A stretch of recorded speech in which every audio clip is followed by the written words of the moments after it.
You rewrote your Spring MVC app in WebFlux, expecting 10x faster throughput. Instead, latency doubled and CPU spiked. The problem? You made everything reactive, even the CPU-bound parts that should stay blocking. Reactive isn't always faster. It depends on your workload.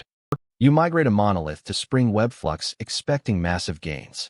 You rewrote all endpoints as reactive. Every database call, every service invocation now flows through Project Reactor.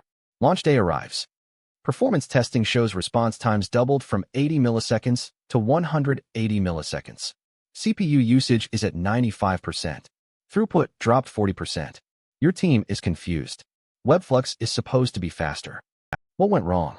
You picked the wrong tool for the job. Reactive programming is powerful, but only if your bottleneck is I/O concurrency, not CPU or blocking operations. Reactive programming shines when you have thousands of concurrent requests waiting on I/O database queries, HTTP calls, disk reads. The event loop model avoids thread per request overhead. But you still have blocking operations, CPU-heavy calculations, synchronous JDBC, blocking file I/O. When you wrap blocking code in Mono or Flux, you're running it on a limited scheduler thread pool. One slow blocking call ties up a scheduler thread for everyone. Now you have context switching, scheduler thread starvation, and subscription overhead, all the pain of reactive with none of the I/O concurrency benefits. Spring MVC's thread pool was built for this. Grab a thread, run your code, release it. No subscription overhead. No scheduler contention.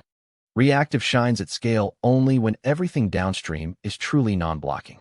The fix is not reactive everywhere. The fix is matching the tool to the workload. For I/O-heavy endpoints, API calls to external services, database queries with high concurrency WebFlux with non-blocking drivers like R2DBC. For CPU-bound business logic calculations, batch processing, synchronous database operations stick with Spring MVC.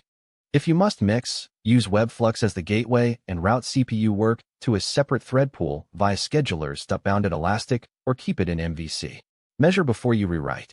A typical monolith has maybe 20% high concurrency I/O endpoints and 80% CPU-bound logic.